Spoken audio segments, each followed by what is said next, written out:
Cancer ഞാൻ നേരത്തെ പറഞ്ഞ പോലെ ഇതിന് കുറേ സിംറ്റംസ് ഉണ്ട്. അതായത് നമുക്ക് ഒട്ടും അൺഎക്സ്പ്ലെയിൻഡ് ആയിട്ടുള്ള വെയിറ്റ് ലോസ്, അൺഎക്സ്പ്ലെയിൻഡ് ആയിട്ടുള്ള ഫീവർ, രാത്രി കിടന്നുറങ്ങുമ്പോൾ ചൂടൊന്നും ഇല്ലെങ്കിൽ പോലും ഭയങ്കര ഡ്രഞ്ചിങ് നൈറ്റ് സ്വെറ്റ്സ് എന്ന് പറയും. രാത്രി കിടന്നുറങ്ങുമ്പോൾ അത്രയും അങ്ങ് വിയർത്തുകൊണ്ടിരിക്കുക, പ്രത്യേകിച്ച് ഒരു കാരണമില്ലാത്ത ഇങ്ങനെയുള്ള സാധനം. കൂടെ ഒരു കഴലിയും കൂടി ഉണ്ടെങ്കിൽ നമ്മൾ അതെന്തായാലും സസ്പെക്ട് ചെയ്യണം. ഇൻഫെർട്ടിലിറ്റി എന്നുള്ള റിസ്ക് ശരിക്കും എല്ലാ ക്യാൻസർ ട്രീറ്റ്മെൻറ്റിൻ്റെയും ഒരു സൈഡ് എഫക്റ്റായി വരുന്നതാണോ?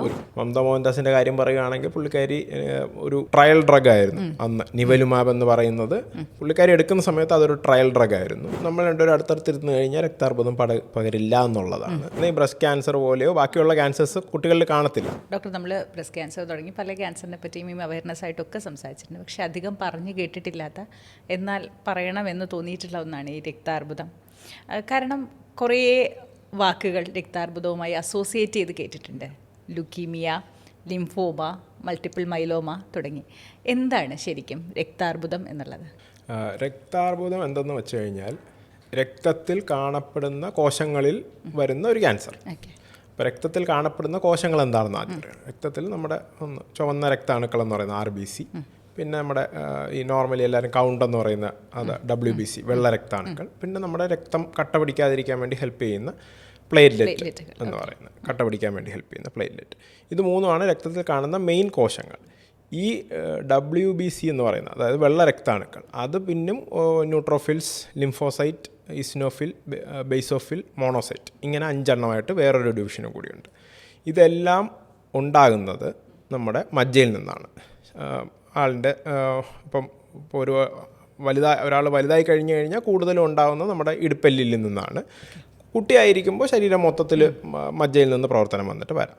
അപ്പം മജ്ജയിൽ നിന്ന് ഉണ്ടാകുന്ന ഇതിനകത്തുള്ള പല കോശങ്ങളും, പിന്നെ എന്താ പറയുക, നമ്മളിപ്പോൾ ഒരു കുട്ടി ജനിച്ചു കഴിഞ്ഞാൽ പഠിപ്പിക്കാൻ വേണ്ടി ഒരു സ്കൂളിൽ വിടും, അത് കഴിഞ്ഞിട്ടാണല്ലോ ജോലിക്ക് പുറത്തേക്ക് വിടും. അപ്പോൾ അങ്ങനെ പഠിപ്പിക്കാൻ വിടുന്ന സ്കൂളുകളാണ് ഈ ലിംഫ് നോഡ്സ് എന്ന് പറയുന്ന സാധനം. ലിംഫ് നോഡ്സ്, സ്പ്ലീൻ, അതാണ് ലിംഫാറ്റിക് ഓർഗൻസ് എന്ന് പറയുന്ന സാധനം. അപ്പോൾ മജ്ജയിൽ നിന്നുണ്ടാകുന്നു. അതിൻ്റെ കുറേ ഫങ്ഷൻസ് പഠിപ്പിക്കാൻ വേണ്ടി ഇതിനകത്ത് എല്ലാത്തിനെയും അങ്ങോട്ട് വിടത്തില്ല. കുറച്ച് ആൾക്കാരെ അത് പഠിപ്പിക്കാൻ വേണ്ടി ലിംഫ് നോഡ്സിലേക്ക് വിടുന്നു, അല്ലെങ്കിൽ സ്പ്ലീനിലേക്ക് വിടുന്നു. അത് കഴിഞ്ഞ് ഇവരെല്ലാം ബ്ലഡിലേക്ക് വരുന്നു. ഈ പറഞ്ഞ പാത്വേയിൽ എവിടെയെങ്കിലും വരുന്ന ക്യാൻസേഴ്സിനെയാണ് നമ്മൾ രക്താർബുദം എന്ന് പറയുന്നത്. അപ്പോൾ അതിനകത്ത് ലുക്കീമിയ എന്ന് പറയുമ്പോൾ കൂടുതലും ഈ ഞാൻ നേരത്തെ പറഞ്ഞ സെല്ലുകളിൽ വരുന്ന ക്യാൻസറാണ്. അതായത് RBC, WBC, പ്ലേറ്റ്ലെറ്റ് എന്ന് പറയുന്ന സെല്ലുകളിൽ വരുന്ന ക്യാൻസർ കൂടുതലും മജ്ജയിൽ നിന്നായിരിക്കും അത് തുടങ്ങുക. സ്റ്റാർട്ടിങ് മജ്ജയിൽ നിന്നായിരിക്കും. മജ്ജയിൽ നിന്ന് ഉണ്ടാകുന്ന സെല്ലുകളെ ക്യാൻസർ സെല്ലായിരിക്കും, നോർമലായിട്ടുള്ളത് ഉണ്ടാകത്തില്ല. പിന്നെ ഉള്ളത് ലിംഫോമ. ഈ പഠിപ്പിക്കാൻ വിട്ട സ്ഥലങ്ങളിൽ ക്യാൻസർ വരുമ്പോഴാണ് ലിംഫോമ, അതായത് ലിംഫ് നോഡ്സ്, കഴലുകളിൽ ഉണ്ടാകുന്ന ക്യാൻസറാണ് എന്ന് പറയുന്ന സാധനം. പിന്നെ ഉള്ളത് നമ്മുടെ മൾട്ടിപ്പിൾ മൈലോമ തുടങ്ങുന്ന മജ്ജയിൽ നിന്നാണ്. ഞാൻ നേരത്തെ പറഞ്ഞല്ലോ ഈ നമ്മുടെ WBCക്കകത്ത് ഒരു 5 വകഭേദങ്ങളുണ്ട്. അതിനകത്ത് ലിംഫോസൈറ്റ്സ് എന്ന് പറയുന്നത് കുറച്ച് മെച്യൂറായി പ്ലാസ്മ സെൽസ് എന്നുള്ള ഇതിലേക്ക് മാറും. ആ പ്ലാസ്മ സെൽസിൽ വരുന്ന ക്യാൻസറിനെയാണ് മൾട്ടിപ്പിൾ മൈലോമ എന്ന് പറയുന്നത്. അപ്പോൾ ഇതാണ് ഇതിൻ്റെ ബേസിക് ആയിട്ടുള്ള ഡിഫറൻസ്. ഡോക്ടർ, ഒരു സാധാരണക്കാരന് തോന്നുന്ന ഏറ്റവും വലിയ സംശയം, നമുക്കിപ്പോൾ ബ്രസ്റ്റ് ക്യാൻസർ വരുന്നു അല്ലെങ്കിൽ ഏതെങ്കിലും ഓർഗനിൽ ക്യാൻസർ വരുന്നത് നമുക്ക് മനസ്സിലാക്കാം. പക്ഷേ ബ്ലഡ് ഇങ്ങനെ ഒരു ഫ്ലോട്ടിംഗ് ആണ്, നമുക്കൊരു ഓർഗനായൊന്നും നമ്മൾ അതിനെ കൺസിഡർ ചെയ്യുന്നതേ ഇല്ല.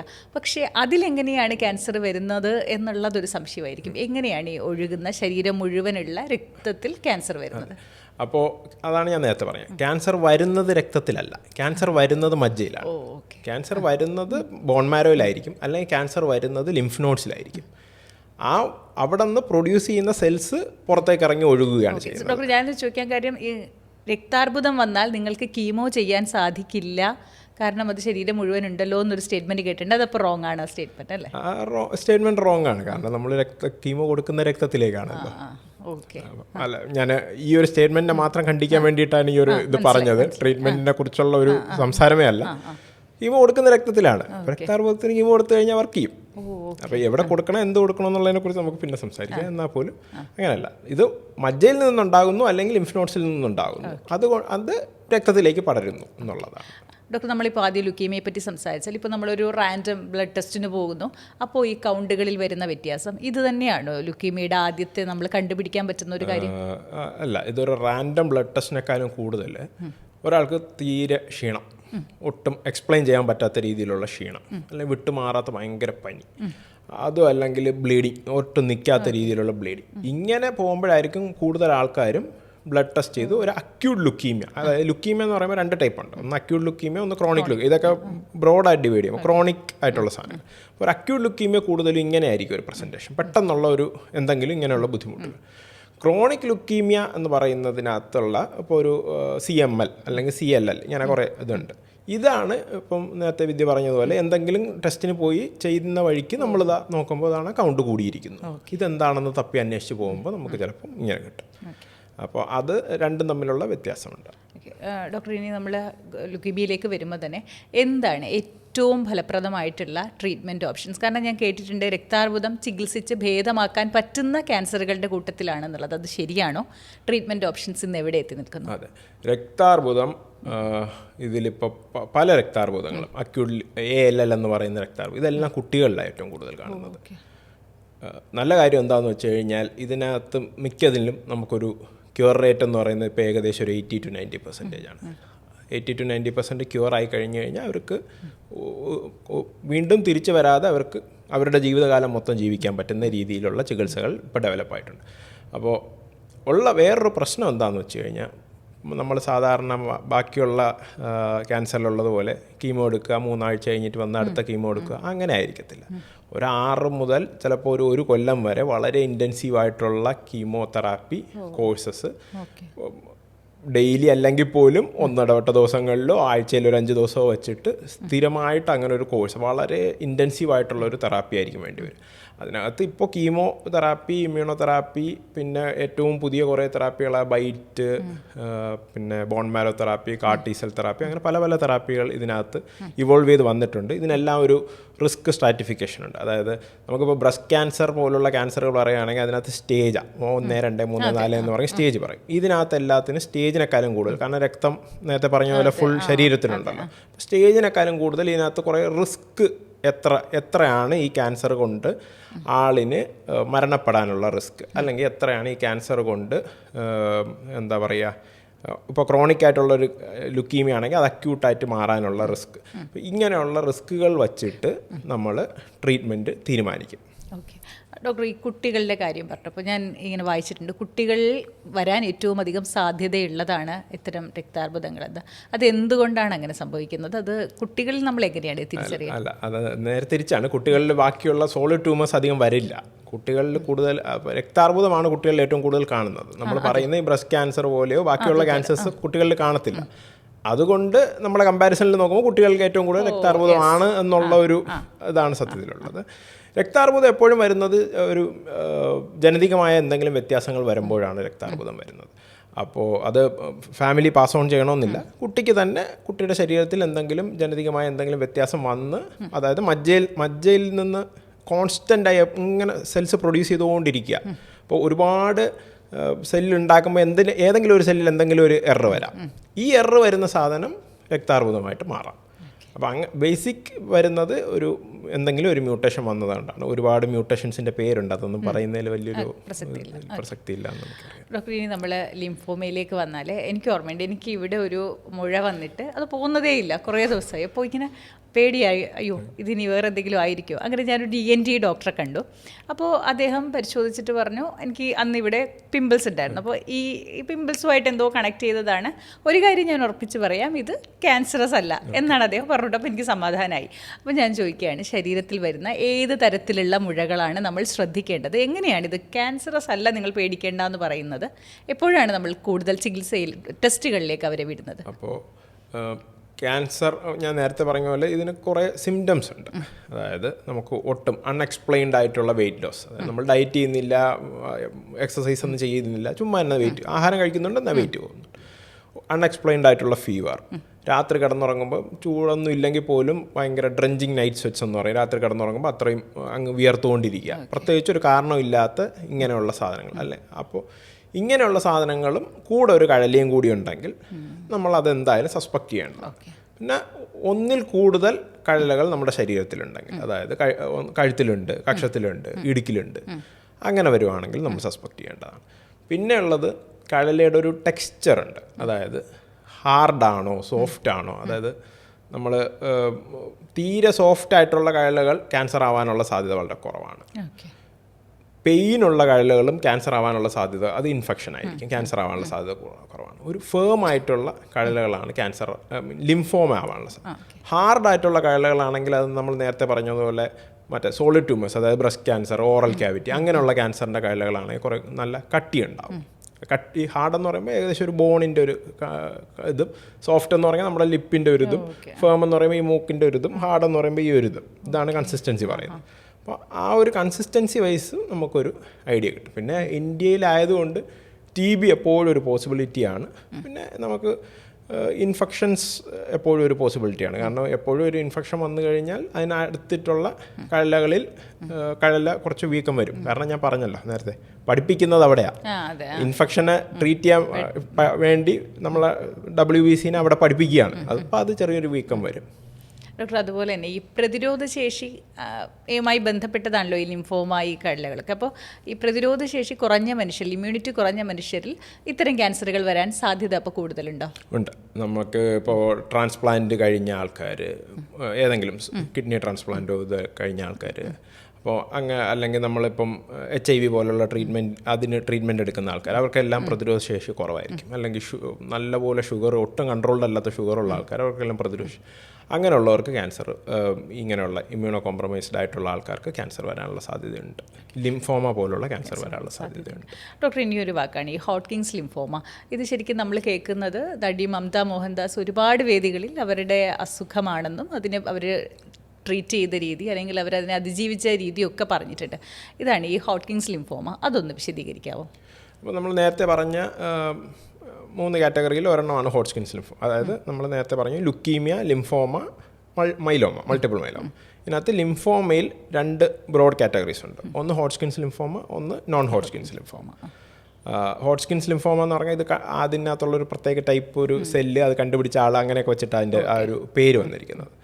അതിന് രണ്ടിനും ട്രീറ്റ്മെൻറ്റിൽ വ്യത്യാസമുണ്ട്. ഹോട്ട്കിൻസ് ആണെങ്കിലും നോൺ ഹോട്ട്കിൻസ് ആണെങ്കിലും ട്രീറ്റ്മെൻറ്റിൽ വ്യത്യാസമുണ്ട്. പക്ഷേ ലിംഫോമകളുടെ ഒരു നല്ല കാര്യം എന്താണെന്ന് വെച്ച് കഴിഞ്ഞാൽ 4ാമത്തെ സ്റ്റേജ് ലിംഫോമയാണെങ്കിൽ പോലും പൂർണ്ണമായും ചികിത്സിച്ച് ഭേദമാക്കാൻ പറ്റും എന്നുള്ളതാണ് അതിനകത്തുള്ള ഒരു ഇത്.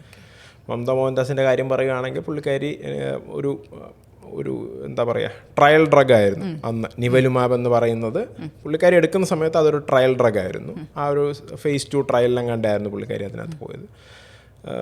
ആ ഡ്രഗ് വളരെ സക്സസ്ഫുൾ ആയിരുന്നു. ഇപ്പോൾ അത് നമ്മുടെ കോമൺ ട്രീറ്റ്മെൻറ്റിലേക്ക് വന്നിട്ടുണ്ട്. അതായത് നമുക്ക് ഇപ്പോൾ പല ക്യാൻസറിൻ്റെയും നമുക്ക് ചിലപ്പോൾ ആദ്യത്തെ ഒരു ലൈൻ ഓഫ് ട്രീറ്റ്മെൻറ്റ് നമുക്ക് ഫിക്സ്ഡ് ആയിട്ടുണ്ടാകും.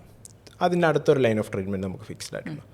3ാമത്തെ ഒരു ലൈനിലേക്ക് നമുക്ക് ഫിക്സ്ഡ് ആയിട്ടൊരു ട്രീറ്റ്മെൻറ്റ് ഇല്ല. എന്തെങ്കിലും നമുക്ക് യുക്തിയായി തോന്നുന്ന എന്താണോ കൊടുക്കുക, അങ്ങനെ ഒരു ലൈനിലെത്തി. അവിടെ പുതുതായിട്ടൊരു മരുന്ന് വന്നു. ആ മരുന്ന് ഒരു ട്രയൽ നടക്കുമ്പോൾ അതിനൊരു കുറച്ച് ഫേസസ് ഉണ്ട്. phase 1, 2, 3 എന്ന് പറഞ്ഞിട്ട് ഫേസ് ഉണ്ട്. 4th എന്ന് പറഞ്ഞു കഴിഞ്ഞാലാണ് മാർക്കറ്റ് വന്നു കഴിഞ്ഞിട്ടുള്ളത്. phase 1 എന്ന് പറയുമ്പോൾ ആദ്യം ഇതിൻ്റെ ഡോസ് കണ്ടുപിടിക്കുക. എത്ര ഡോസാണ് സേഫായിട്ട് ആൾക്കാരിൽ കൊടുക്കാൻ പറ്റുന്നത് എന്നുള്ള. അത് വളരെ കുറച്ച് ആൾക്കാർ വെച്ചിട്ടായി phase 1 ട്രയൽ നടത്തുക. ഒരു 3 പേരോ 4 പേരോ വെച്ച് അവരിലൊരു ഡോസ് കണ്ടുപിടിച്ച്, എന്നിട്ട് അടുത്ത് വീണ്ടും ഒരു കൊഹോട്ട് ഒരു 3 or 4 പേര് എടുക്കുന്നു. അവരിൽ വീണ്ടും ഇതിൻ്റെ അടുത്ത ഡോസ് പറ്റുന്നു. അങ്ങനെ ഒരു മാക്സിമം ഡോസ് കണ്ടുപിടിക്കും. അത് കഴിഞ്ഞ് phase 2ലേക്ക് പോകും. phase 2ലേക്ക് പോകുമ്പോൾ ഇതിൻ്റെ സേഫ്റ്റി ആൻഡ് എഫിക്കസി എന്ന് പറയുന്ന പ്രൊഫൈലിലേക്കാണ് പോകുന്നത്. അതായത് ഇത് ഇത്തിരി കൂടെ കൂടുതൽ ആൾക്കാർക്ക് കൊടുത്തു കഴിഞ്ഞാൽ അതിൻ്റെ ടോക്സിസിറ്റീസ് എത്രയുണ്ട്, അതുകൊണ്ട് ആൾക്കാർക്ക് എത്രമാത്രം ഉപയോഗമുണ്ട്. അതും കൂടി കഴിഞ്ഞിട്ടാണ് phase 3 ട്രയലിലേക്ക് വരിക. phase 3 ട്രയൽ എന്ന് പറയുമ്പോഴത്തേക്കും ഇത് കുറേ കൂടി വലിയൊരു പോപ്പുലേഷന് കൊടുത്തിട്ട് ഇതിൻ്റെ ലോങ് ടേം റിസൾട്ട്സ് അനലൈസ് ചെയ്യുന്ന സാധനം. അപ്പം നമ്മൾ കൂടുതലും ഇന്ത്യയിലേക്ക് നോക്കിക്കഴിഞ്ഞാൽ കൂടുതലും phase 3 ട്രയൽസ് അല്ലെങ്കിൽ phase 2 ട്രയൽസാണ്. phase 1 ട്രയൽസ് വളരെ കുറവാണ്. അപ്പോൾ നമുക്ക് ഒരു കാര്യത്തിന്, അതായത് ഇപ്പോൾ നമ്മളൊരു 3ാമത്തെ ലൈനിലെത്തി, അവിടെ ഉറപ്പായിട്ട് നമുക്കൊരു ചികിത്സ ഉണ്ടോ ഇല്ലയോ എന്ന് നമുക്കറിയത്തില്ല. അറിയില്ല എന്ന് പറഞ്ഞു കഴിഞ്ഞാൽ ഇപ്പം സയൻസ് ഇവോൾവ് ചെയ്യാണല്ലോ, എല്ലാത്തിനും അതിൽ കൂടുതൽ ചിലപ്പോൾ ലൈൻസ് ഉണ്ടാകത്തില്ല. അങ്ങനെ ഒരു ഇതിനകത്ത് നമുക്ക് ഒരു ഓപ്ഷൻ വരികയാണ്. അതായത് ഇന്ന മരുന്ന് എടുത്തു കഴിഞ്ഞാൽ ചിലപ്പോൾ കുറച്ചുകൂടി ബെറ്ററായിട്ട് റിസൾട്ട് വരാം. അങ്ങനെ ഒരു ഓപ്ഷൻ വരുമ്പോൾ അത് ട്രൈ ചെയ്യുന്നതിൽ തെറ്റില്ല. കാരണം അതല്ലാതെ വേറൊരു ഓപ്ഷൻ സത്യം പറഞ്ഞാൽ നമുക്കില്ല. മനസ്സിലാവുന്നുണ്ട്? അതല്ല എങ്കിൽ നമ്മൾ ഒന്നാമത്തെ ലൈനിൽ ട്രീറ്റ്മെൻറ്റ് കഴിഞ്ഞു. നമുക്ക് വേറെ ഏതെങ്കിലും ഒരു സ്റ്റഡി നടത്തിയപ്പോൾ ഈ രണ്ടാമത്തെ ലൈനിൽ കൊടുക്കുന്ന മരുന്നിന് വളരെയധികം ബെനിഫിറ്റ് കൂടുതലാണെന്ന് കണ്ടു. അപ്പം നമ്മളത് ഒന്നാമത്തെ ലൈനിലേക്ക് ഇപ്പോൾ ട്രൈ ചെയ്യാണ്. അപ്പം രണ്ടാമത്തെ ലൈനിൽ ബെനിഫിറ്റ് ആണെന്ന് കണ്ടു കഴിഞ്ഞാൽ അതിനെ ഡയറക്റ്റ് എടുത്ത് ഒന്നാമത്തെ ലൈനിൽ ട്രൈ ചെയ്യാൻ പറ്റത്തില്ല. അവിടെ വീണ്ടും ട്രയൽ നടത്തി നോക്കിയാലേ പറ്റത്തുള്ളൂ ഒന്നാമത്തേൽ ബെനിഫിറ്റ് ഉണ്ടോ എന്ന്. അപ്പോൾ അങ്ങനെ വരുമ്പോൾ രണ്ടാമത്തേൽ അത്രയും നല്ല ബെനിഫിറ്റ് കാണിച്ചിട്ടുണ്ടെങ്കിൽ അത് ഒന്നാമത്തേൽ ട്രൈ ചെയ്യുമ്പോൾ അവിടെ നമ്മൾ ആ ട്രയലിൽ കയറിയാലും നമുക്ക് ബെനിഫിറ്റാണ്. കാരണം നമുക്ക് ആ മരുന്ന് കിട്ടിയില്ലെങ്കിൽ ഇപ്പോൾ ഉള്ള ഒറിജിനൽ മരുന്ന് കിട്ടും. നമുക്ക് ഏറ്റവും ബെസ്റ്റായിട്ടും ഇപ്പോൾ ഉള്ള മരുന്ന് കിട്ടും. ഒന്നി നമുക്ക് ഏറ്റവും ബെസ്റ്റായിട്ടുള്ള ഇപ്പോൾ ഉള്ള മരുന്ന് കിട്ടും, അല്ലെങ്കിൽ അതിലും കൂടുതൽ ബെസ്റ്റാണെന്ന് നമ്മൾ വിചാരിക്കുന്ന അടുത്ത മരുന്ന് കിട്ടും. അപ്പോൾ ട്രയൽസ് അങ്ങനെയാണ് നമ്മൾ നോക്കേണ്ടത്. ട്രയൽസിനെ എപ്പോഴും പേടിച്ചിരുന്നിട്ട് കാര്യമില്ല. പണ്ടത്തെ പോലെ അല്ല. അതായത് ഇപ്പോൾ വളരെയധികം റെഗുലേറ്റഡ് ആയിട്ടാണ് ട്രയൽസ് നടക്കുന്നത്. അതിന് CTRI രജിസ്ട്രേഷനും ഗവൺമെൻറ്റിൻ്റെ രജിസ്ട്രേഷനും അങ്ങനെ ഒരുപാട് പ്രൊസീജിയർ നടന്നിട്ടാണ് ട്രയൽസ് നടക്കുന്നത്. ആൾക്കാരുടെ വിത്ത് റിട്ടേൺ ഇൻഫോംഡ് കൺസെൻറ്റുകളൊക്കെ വാങ്ങിച്ച് പലതിനകത്തും വീഡിയോ കൺസെൻറ്റ് പോലും എടുത്തിട്ടൊക്കെയാണ് ചെയ്യുന്നത്. മാത്രമല്ല ട്രയൽസിന് വരുന്ന ആൾക്കാർക്ക് അതിൻ്റേതായ അവർക്ക് വരാനുള്ള ചിലവ്, പിന്നെ ഓരോ ട്രയലിലും ചിലപ്പോൾ ഈ ട്രയലിൻ്റെ മരുന്നെടുത്തത് കൊണ്ട് എന്തെങ്കിലും ബുദ്ധിമുട്ട് വരുവാണെങ്കിൽ അതിൻ്റെ ട്രീറ്റ്മെൻറ്റ് ചിലവ്, അങ്ങനെ എല്ലാം അതിൻ്റെ ഒരു ക്ലോസൊക്കെ ഉണ്ടാവും. അപ്പോൾ ഇതെല്ലാം മനസ്സിലാക്കിയിട്ടാണ് ചെയ്യേണ്ടത്. ട്രയൽ ബ്ലാങ്കറ്റായിട്ട് അത് മോശമാണെന്ന് പറയാനൊന്നും അല്ല. ഇപ്പോൾ ട്രയൽസ് നടക്കുന്നതുകൊണ്ടാണ് നമ്മൾ ഇതിനകത്ത് പല മരുന്നുകളും കണ്ടുപിടിച്ചത്. ഇപ്പം മമതാ മോഹൻദാസ് ആ ട്രയലിൽ പോയില്ലായിരുന്നുവെങ്കിൽ ആൾ ചിലപ്പോൾ ഇപ്പോൾ നമ്മളോട് ചിലപ്പോൾ ഉണ്ടാവുന്നു എന്നൊരു ഇത് വരുമല്ലോ. ഡോക്ടർ, ഈ അതുപോലെ തന്നെയാണ് ഈ ബ്ലഡ് ക്യാൻസറുമായി അസോസിയേറ്റ് ചെയ്ത് ഈ ബോൺ മാരോ ട്രാൻസ്പ്ലാന്റ് എന്ന് പറയുന്ന വാക്ക് ഒന്ന് എക്സ്പ്ലെയിൻ ചെയ്താൽ കൊള്ളാം. അപ്പോൾ ബോൺ മാരോ ട്രാൻസ്പ്ലാന്റ്, അതായത് മജ്ജ മാറ്റിവയ്ക്കൽ ശസ്ത്രക്രിയ, അതും രണ്ട് ടൈപ്പ് ഉണ്ട്. ഒന്ന് ഓട്ടോലോഗസ് ബോൺ മാരോ ട്രാൻസ്പ്ലാന്റ് എന്നും ഒന്ന് അല്ലോജനിക് ബോൺ മാരോ ട്രാൻസ്പ്ലാന്റ് എന്നും പറയും. അപ്പോൾ ക്യാൻസറുമായി ബന്ധപ്പെട്ട് നമ്മൾ, അതായത് ഓട്ടോലോഗസ് എന്ന് പറഞ്ഞാൽ നമ്മുടെ സ്വന്തം ശരീരത്തിൽ നിന്ന് എടുത്തു കൊടുക്കുന്നതും, അല്ലോജനിക് എന്ന് പറഞ്ഞാൽ വേറൊരാളുടെ ഇതിൽ നിന്ന്. അപ്പോൾ എന്താണ് നമ്മൾ എടുക്കുക എന്ന് വെച്ച് കഴിഞ്ഞാൽ സ്റ്റെം സെൽസ് എന്ന് പറയും. സ്റ്റെം സെൽസ് എന്താണെന്ന് വെച്ച് കഴിഞ്ഞാൽ നമ്മൾ നമ്മൾ ഈ കുട്ടിയായിരിക്കുമ്പോഴെന്ന് പറഞ്ഞു കഴിഞ്ഞാൽ നമ്മുടെ അമ്മയുടെ ഗർഭപാത്രത്തിൽ കിടക്കുമ്പോൾ നമ്മൾ ഒരു സെല്ലിൽ നിന്ന് 2 സെല്ല് അമ്മയുടെ അണ്ടവും സ്പേമും തമ്മിൽ ഫ്യൂസ് ചെയ്തിട്ടാണ് നമ്മളുണ്ടാകുന്നത്. ആ ഒരൊറ്റ സെല്ലിൽ നിന്നാണ് നമ്മുടെ ഈ ഫുൾ ബോഡി ഉണ്ടാകുന്നത്. അപ്പോൾ ആ വരുന്ന ആദ്യത്തെ കുറേ സെല്ലുകൾ എന്തായും മാറാൻ പറ്റുന്ന, കണ്ണാണെങ്കിൽ കണ്ണ്, മൂക്കാണെങ്കിൽ മൂക്ക്, കാലാണെങ്കിൽ കാല്, മനസ്സിലാവുന്നുണ്ടോ? ആ സെല്ല് ഇപ്പോൾ കയ്യിൽ വന്നിരുന്നു കഴിഞ്ഞാൽ അത് കൈയായി മാറും, കാലിൽ വന്നിരുന്ന കാലായി മാറും. അതിനാണ് സ്റ്റെം സെൽസ് എന്ന് പറയുന്നത്. മനസ്സിലാവും? ഈ സ്റ്റെം സെൽസിനെയാണ് നമ്മൾ ഒരാളുടെ ശരീരത്തിൽ നിന്ന് എടുക്കുന്നത്. അപ്പോൾ നമുക്ക് വേണ്ടത് എന്താ? മജ്ജയിലാണ് നമ്മുടെ ക്യാൻസർ ഉള്ളത്. അപ്പോൾ മജ്ജയിൽ നല്ല സെല്ലുകൾ ഉണ്ടാക്കണം. അപ്പോൾ ഒരു മജ്ജയ്ക്ക് ക്യാൻസർ വന്നുവെങ്കിലും 100% മജ്ജ ക്യാൻസർ ആയിരിക്കത്തില്ല. കുറച്ച് നല്ല സെല്ലുകളുണ്ടാവും. ഈ നല്ല സെല്ലുകളെ ആദ്യം നമ്മൾ ഒരു മരുന്ന് കൊടുത്ത് ഈ നല്ല സെല്ലുകളുടെ എണ്ണം കൂട്ടും. എണ്ണം കൂട്ടിയതിന് ശേഷം ഈ നല്ല സെല്ലുകളെ നമ്മൾ നമ്മൾ വേർതിരിച്ചെടുക്കും. എന്നതിന് ശേഷം നല്ലൊരു ഹൈ ഡോസ് കീമോ കൊടുത്ത് നമ്മുടെ മജ്ജയെ നശിപ്പിക്കും. എന്നിട്ട് ഈ വേർതിരിച്ചെടുത്ത നല്ല സെല്ലുകളെ നമ്മൾ തിരിച്ച് നമുക്ക് തരും. അപ്പോൾ ഓൾറെഡി മജ്ജ നശിച്ചിരിക്കുകയാണ്, മജ്ജയ്ക്കകത്തൊന്നുമില്ല. അപ്പോൾ ഇത് മജ്ജ ഇപ്പോൾ ഒരു പാത്രമാണെന്ന് വിചാരിക്കുക. ആ പാത്രത്തിൽ നിന്ന് വെള്ളം എല്ലാം കളഞ്ഞു, ഇനി ആ പാത്രം ഫ്രീ ആയിട്ടിരിക്കുകയാണ്. നമ്മൾ അടുത്ത് നല്ലൊരു വെള്ളം ഒഴിച്ചു കഴിഞ്ഞാൽ ആ പാത്രത്തിനകത്ത് വീണ്ടും അത് വന്ന് അതെല്ലാം ആ പാത്രത്തിലേക്ക് പോവുകയും അതിൽ നിന്ന് പുതിയ സെല്ലുകൾ ഉണ്ടായി വരികയും ചെയ്യും. ഓൾറെഡി മോശം സെല്ലുകളെല്ലാം നമ്മൾ നല്ല ഹൈ ഡോസ് തെറാപ്പി കൊടുത്ത് നശിപ്പിച്ചതിനാൽ ഇനി ഉണ്ടാകുന്നതെല്ലാം നല്ല സെല്ലുകളായിരിക്കും. അതാണ് ബോൺ മാരോ ട്രാൻസ്പ്ലാന്റ് ഒരു ബേസിക് ഐഡിയ എന്താണെന്ന് വെച്ച് കഴിഞ്ഞാൽ. ഡോക്ടർ, ഇത് കേൾക്കുമ്പോൾ എനിക്ക് തോന്നുന്നത്, ഞാൻ ഈ മമത തന്നെ പറഞ്ഞു കേട്ട ഒരു കാര്യമാണ്. അവർക്ക് 24 വയസ്സിലാണ് ഇത് ഡിറ്റക്റ്റ് ചെയ്യുന്നത്. അതിൻ്റെ ഈ ബോൺ മാരോ ട്രാൻസ്പ്ലാന്റ് കഴിഞ്ഞു. പിന്നെ അവർ പോകുമ്പോൾ അവർക്കൊരു അമ്മയാവണമെന്ന് ആഗ്രഹമുണ്ട്. ചെല്ലുമ്പോൾ ഡോക്ടർ ചോദിച്ചു, നിങ്ങൾ എഗ്ഗ് ഫ്രീസ് ചെയ്തിട്ടില്ലേ എന്ന് ചോദിച്ചു. ഇല്ല എന്ന് പറഞ്ഞു. അയ്യോ, നിങ്ങൾക്ക് അറിയില്ലായിരുന്നോ എന്ന് ചോദിച്ചു. ഇത് ഞാൻ എങ്ങനെയാണ് അറിയുക? മെഡിക്കൽ പ്രൊഫഷണൽസ് അല്ലേ എന്നോട് ഇത് പറയേണ്ടതെന്ന് പറഞ്ഞു. ഇത്തരത്തിൽ എന്തൊക്കെയാണ് ഒരു പേഷ്യൻ്റ് അറിഞ്ഞിരിക്കേണ്ട കാര്യങ്ങൾ? എന്തൊക്കെയാണ് അത്തരത്തിലുള്ള മുന്നോട്ടുള്ള ജീവിതത്തിൽ അവർക്ക് വരുന്ന നിയന്ത്രണങ്ങൾ? ട്രാൻസ്പ്ലാന്റ് ചെയ്യുമ്പോൾ ഇൻഫെർട്ടിലിറ്റി, അത് ആ പറഞ്ഞത് വളരെ, കാരണം നമ്മൾ കൊടുക്കുന്ന കീമോ മൈലോമയ്ക്ക് കൊടുക്കുന്നതല്ല, നമ്മൾ ലിംഫോമ പോലുള്ളതിന് കൊടുക്കുന്നത്. ലിംഫോമയ്ക്ക് കൊടുക്കുന്നതല്ല, അക്യൂട്ട് ലുബിക്കേമിയയ്ക്ക് കൊടുക്കുന്നത്. ഇതൊന്നുമല്ല നമ്മൾ ഇപ്പോൾ ഒരു ബിനൈൻ, അതായത് തലാസീമിയ, സിക്കിൾ സെൽ എന്നൊക്കെ പറയുന്ന ബിനൈൻ ഇതിന് കൊടുക്കുന്നത്, അത് വേറെ. എന്താണ് അതിൻ്റെ സൈഡ് എഫക്റ്റ് എന്ന് വെച്ച് കഴിഞ്ഞാൽ ഈ കൊടുക്കുന്ന മരുന്നനുസരിച്ചിരിക്കും. എല്ലാത്തിനകത്തും ഇൻഫെർട്ടിലിറ്റി ഒരു സൈഡ് എഫക്റ്റാണ്, മുടി പോകും എന്നുള്ളൊരു സൈഡ് എഫക്റ്റാണ്, നമ്മുടെ എന്താ മ്യൂക്കോസൈറ്റിസ് എന്ന് പറയും, അതായത് നമ്മുടെ അന്നനാളത്തിനകത്ത് വളരെ എന്താ പറയുക, ആഹാരമൊന്നും കഴിക്കാൻ പറ്റാതെ ഉള്ള ഒരു അവസ്ഥയിലേക്ക് അത് ആ ഒരു പീരീഡിലുണ്ടാവും. മജ്ജ കംപ്ലീറ്റ് ആയിട്ട് അടിച്ചു പോകും. അപ്പോൾ അതിനുള്ളതെന്ന് പറഞ്ഞാൽ ഹീമോഗ്ലോബിൻ ചിലപ്പോൾ ബ്ലഡ് ഉണ്ടാകത്തില്ല, ബ്ലഡ് കയറ്റേണ്ടി വരും. പ്ലേറ്റ്ലെറ്റ് ഉണ്ടാകത്തില്ല, പ്ലേറ്റ്ലെറ്റ് കയറ്റേണ്ടി വരും. കൗണ്ട് ഉണ്ടാകത്തില്ല. അപ്പോൾ ഇൻഫെക്ഷൻ, ബ്ലീഡിങ്, ബ്ലഡ് കുറയുന്ന കാരണമുള്ള കാർഡിയാക്ക് ഇത്. അപ്പോൾ കാർഡിയാക്ക് പ്രശ്നം നമുക്ക് ആ പീരീഡ് തീരുമോ എന്ന് ചോദിച്ചു കഴിഞ്ഞാൽ ഇല്ല. ഒരു ഓൺഗോയിങ് കാർഡിയാക്ക് റിസ്ക് ഉണ്ടാവും. ഇൻഫെർട്ടിലിറ്റി പോലെ ഒരു സാധനമാണ് ഓൺഗോയിങ് കാർഡിയാക്ക് റിസ്ക്. കുറവാണ് എങ്കിലും പറയുവാണെങ്കിൽ ഈ റിസ്ക്കുകളെല്ലാം ഉണ്ടാവും. ചിലപ്പോൾ കളർ കുറയാം, ആളിൻ്റെ കൊടുക്കുന്ന മരുന്നനുസരിച്ച് ചിലപ്പോൾ ശ്വാസകോശത്തിന് ബുദ്ധിമുട്ടുണ്ടാവാം. ഇതെല്ലാം കുറേ റിസ്ക്കുകളുണ്ട്. അതെല്ലാം പറഞ്ഞ് മനസ്സിലാക്കിയിട്ടാണ് നമ്മൾ ആ ട്രീറ്റ്മെൻറ്റിലേക്ക് പോകുന്നത്. കീമോ എടുക്കുമ്പോഴും കുറേ റിസ്ക്കുകളുണ്ട്. ഇതൊരു ഹൈ ഡോസ് കീമോ ആണ് എന്നുള്ളതാണ് അതിനകത്തുള്ള കാര്യം. ഓക്കെ ഡോക്ടർ, ഇത് പറയുമ്പോൾ നമുക്ക് അറിയുന്ന റിസ്ക്കുകൾ മുടിപൊഴിയും, ക്ഷീണം, ശരീരമെലിയും, ഇതൊക്കെ അറിയും. ഇൻഫെർട്ടിലിറ്റി എന്നുള്ള റിസ്ക് ശരിക്കും എല്ലാ ക്യാൻസർ ട്രീറ്റ്മെൻറ്റിൻ്റെയും ഒരു സൈഡ് എഫക്റ്റായി വരുന്നതാണോ? ഒരുപാട് കീമോതെറാപ്പിയുടെ സൈഡ് എഫക്റ്റാണ് ഇൻഫെർട്ടിലിറ്റി എന്ന് പറയുന്നത്. മിക്കവാറും ഹോട്ട്സ്കിൻ ലിംഫോമയുടെ ട്രീറ്റ്മെൻറ്റിനകത്ത് വരുന്ന മരുന്നുകൾക്ക് ഇൻഫെർട്ടിലിറ്റി എന്നൊരു സൈഡ് എഫക്റ്റ് ഉണ്ട്. ബ്രസ്റ്റ് ക്യാൻസറിൻ്റെ ട്രീറ്റ്മെൻറ്റിൽ വരുന്ന മരുന്നുകൾക്കും ഇൻഫെർട്ടിലിറ്റീൻ്റെ സൈഡ് എഫക്റ്റ്സ് ഉണ്ട്. കുറേ ബ്രസ്റ്റ് ക്യാൻസറിൻ്റെ ട്രീറ്റ്മെൻറ്റിന് വരുന്ന ആൾക്കാരോട് നമ്മളത് ആ ഒരു യങ് ഏജ് ആണെങ്കിൽ ഇൻഫെർട്ടിലിറ്റി കാര്യം പറയുകയും ഓവറിയൻ പ്രിസർവേഷന് വേണ്ടിയിട്ട് ആവശ്യമുണ്ടെങ്കിൽ നിങ്ങൾ ചെയ്യുക എന്ന് പറയും. ഇപ്പോൾ ഹോട്ട്സ്കിൻസ് ലിംഫോമയിലും എൻ്റെ അടുത്ത് വന്ന ഒരു കുട്ടി ഉണ്ടായിരുന്നു. കുട്ടിക്ക് എനിക്ക് ഒന്ന് ഒരു 28 വയസ്സൊക്കെ ആയിരുന്നു. ഞാൻ അവർക്ക് പറഞ്ഞു ഇത് ചെയ്യണം. പിന്നെ അവിടെ നമ്മുടെ പോപ്പുലേഷനിൽ വീണ്ടും അടുത്തൊരു ക്വസ്റ്റ്യൻ വരും. നമുക്ക് ഇപ്പോൾ US പറയുന്നത് പോലെ എല്ലാ സ്ഥലത്തും ഓവം പ്രിസർവ് ചെയ്യാനോ ഓവറി എടുത്ത് പ്രിസർവ് ചെയ്യാനുള്ള ഫെസിലിറ്റീസ് നമുക്കില്ല. വളരെ ലിമിറ്റഡ് ഫെസിലിറ്റീസേ നമുക്കുള്ളൂ. അങ്ങനെ വരുമ്പോൾ ഈ ഒരു പ്രൊസീജിയർ ചെയ്ത് ഓവം എടുത്ത് ചെയ്യാൻ വേണ്ടിയിട്ട് നമുക്ക് ചിലപ്പോൾ സമയമെടുക്കും. ഒരു മാസം 2 മാസമൊക്കെ ചിലപ്പോൾ ടൈം എടുക്കുമായിരിക്കും. അതിപ്പോൾ അങ്ങനെ ഒരു സമയം പോകുന്നതും ട്രീറ്റ്മെൻറ്റ് എടുക്കുന്നതും തമ്മിൽ അവർ ചെയ്ത് നോക്കിയിട്ട്, ഇപ്പോൾ എൻ്റെ ആളായിരുന്നെങ്കിൽ അവർ പറഞ്ഞു സാർ കുഴപ്പമില്ല, എനിക്ക് ഇൻഫെർട്ടിലിറ്റിയെക്കുറിച്ച് മനസ്സിലായി, പക്ഷേ ഞാൻ ട്രീറ്റ്മെൻറ്റ് എടുക്കാനാണ് ഇത് ചെയ്യുന്നത്. ഇപ്പോൾ US അങ്ങനെയുള്ള സ്ഥലങ്ങളിൽ പോവുകയാണെങ്കിൽ നമുക്ക് ഇത് ഒരുപാട് അക്സസിബിളാണ് ഈ സാധനങ്ങൾ ചെയ്യാൻ. ഇപ്പോൾ ഒരു ഓവറി എടുത്ത് ഫ്രീസ് ചെയ്യാനായിരുന്നെങ്കിൽ അല്ലെങ്കിൽ ഓവം എടുത്ത് ഫ്രീസ് ചെയ്യാനാണെങ്കിൽ ഒരുപാട് ഫെസിലിറ്റീസ് അവൈലബിളാണ്. നമുക്കങ്ങനെ ഇല്ല. അപ്പോൾ ആ ഒരു പാർട്ടേ ഒരു ഫെസിലിറ്റി ലാക്കിംഗ് ആണെങ്കിൽ നമുക്ക് അത് ട്രീറ്റ്മെൻറ്റ് മുന്നോട്ട് കൊണ്ടുപോകാൻ എന്നുള്ളതേ ഉള്ളൂ. കാരണം ഇപ്പോൾ ആ ഒരു ഫെസിലിറ്റിക്ക് വേണ്ടി ഒരാൾ ഇവിടെ നിന്ന് കേരളത്തിൽ നിന്ന് ഇപ്പോൾ മുംബൈ പോവുക, ചെന്നൈ പോവുക, അങ്ങനെയൊന്നും നമ്മുടെ പോപ്പുലേഷനിൽ അതൊന്നും അത്രയ്ക്കും പ്രാക്ടിക്കലി ഫീസിബിളായിട്ടുള്ള കാര്യങ്ങളല്ല.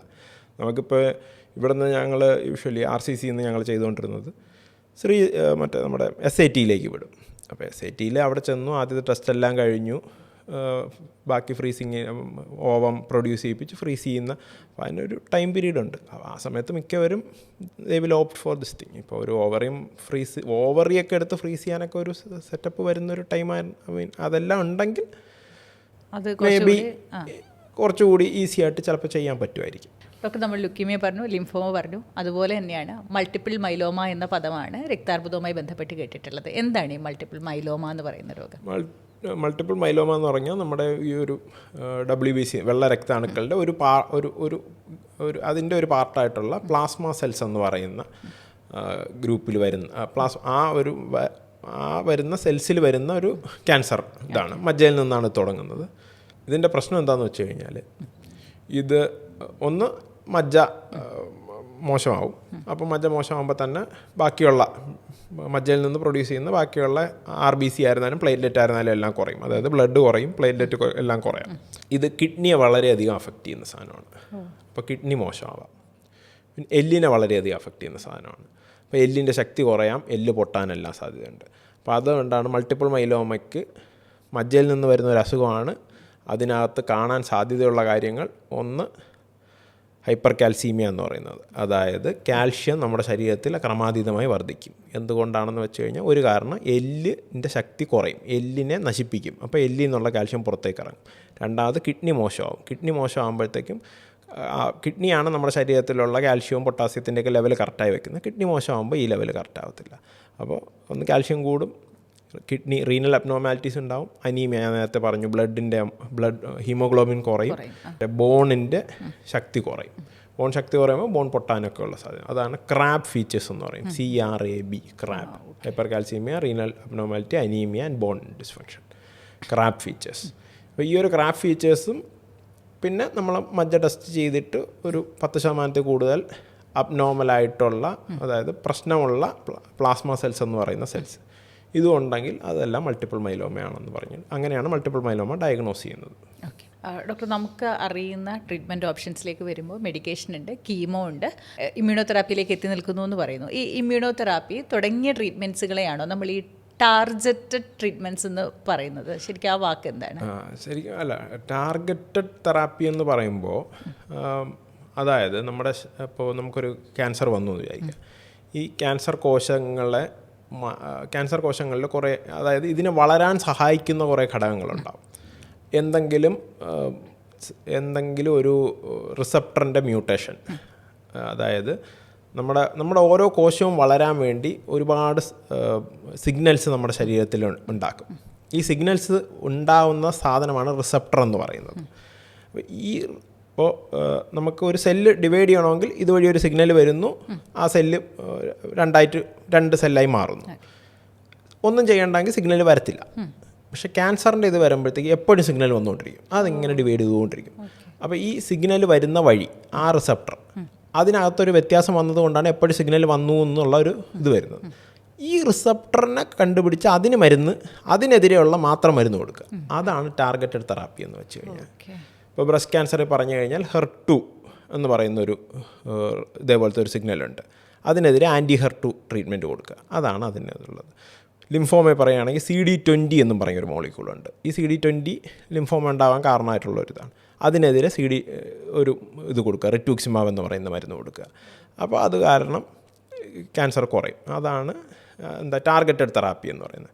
ഇമ്മ്യൂണോ തെറാപ്പി എന്ന് പറയുമ്പോൾ നമ്മുടെ ക്യാൻസർ വളരാനുള്ള കാരണം എന്താണെന്ന് വെച്ച് കഴിഞ്ഞാൽ, യൂഷ്വലി നമ്മുടെ ശരീരത്തിലേക്ക് ഒരു ബാക്ടീരിയ വന്നു എന്ന് വിചാരിക്കും. അതിനെ നമ്മുടെ ശരീരത്തിലുള്ള ലിംഫോസൈറ്റ്സ് എന്ന് പറയുന്ന സെല്ലുകൾ മനസ്സിലാക്കുകയും അതിനെതിരെ ഇത് ഒരുപാട് മൾട്ടിപ്ലൈ ചെയ്ത് ഇത് ഒരുപാടായിട്ട് ഈ ബാക്ടീരിയ കൊല്ലുകയാണ് ചെയ്യുന്നത്. ക്യാൻസർ എന്ത് ചെയ്യുമെന്ന് പറഞ്ഞു കഴിഞ്ഞാൽ ഇതിനെ മൾട്ടിപ്ലൈ ചെയ്യാൻ സമ്മതിക്കത്തില്ല. അപ്പോൾ അങ്ങനെ ഒരു സെല്ല് ക്യാൻസർ ഉണ്ട് എന്ന് നമ്മുടെ ശരീരത്തിൻ്റെ ഇമ്മ്യൂണിറ്റിക്ക് മനസ്സിലാക്കാൻ പറ്റുന്നില്ല. അത് ക്യാൻസർ തന്നെ ചെയ്യുന്നൊരു കുറച്ച് സിഗ്നലിംഗ് വഴി അത് മനസ്സിലാക്കാൻ പറ്റുന്നത്. അപ്പോൾ നമ്മൾ എന്ത് ചെയ്യണം? നമ്മുടെ ശരീരത്തിന് മനസ്സിലാക്കി കൊടുക്കണം അവിടെ ക്യാൻസർ ഉണ്ടെന്ന്. അപ്പോൾ അതിനുവേണ്ടി എന്ത് ചെയ്യണം? ഈ ക്യാൻസർ ഉണ്ടാക്കുന്ന സിഗ്നൽസിനെ കട്ട് ചെയ്യുക. അത് കട്ട് ചെയ്യാൻ വേണ്ടി ഉപയോഗിക്കുന്ന മരുന്നുകളാണ് ഇമ്മ്യൂണോ തെറാപ്പി എന്ന് പറയുന്നത്. അപ്പോൾ അവർ വന്ന് ക്യാൻസർ നമ്മുടെ T സെൽ ലിംഫോസൈറ്റ്സിനെ മൾട്ടിപ്ലൈ ചെയ്യാതിരിക്കാൻ വേണ്ടിയിട്ടുള്ള സിഗ്നൽ അയക്കുന്നുണ്ടല്ലോ, ഈ സിഗ്നൽസിനെ അവർ വന്ന് കട്ട് ചെയ്യും. അപ്പോൾ നമ്മുടെ ലിംഫോസൈറ്റ്സ് മൾട്ടിപ്ലൈ ചെയ്ത് ക്യാൻസർ ആണെന്ന് കണ്ടുപിടിച്ച് അതിനെ നശിപ്പിക്കും. അതാണ് ഇമ്മ്യൂണോ തെറാപ്പി എന്ന് പറയുന്ന സാധനങ്ങൾ. ഡോക്ടർ, അപ്പോൾ ഈ ടാർഗറ്റഡ് തെറാപ്പി അല്ലെങ്കിൽ ഇമ്മ്യൂണോ തെറാപ്പി ഇതൊക്കെയാണോ ക്യാൻസർ ട്രീറ്റ്മെൻറ്റിലെ ലേറ്റസ്റ്റ് ഡെവലപ്മെൻറ്റായി നമ്മൾ എത്തി നിൽക്കുന്ന ഇടം? ഇപ്പോൾ എത്തി നിൽക്കുന്നത് അതെ, നമുക്ക് പറയുകയാണെങ്കിൽ ഇമ്മ്യൂണോ തെറാപ്പി, ടാർഗറ്റഡ് തെറാപ്പി, എന്താ പറയുക, ഇതൊക്കെ ഒരു ജനറിക് ടേംസ് ആണ്.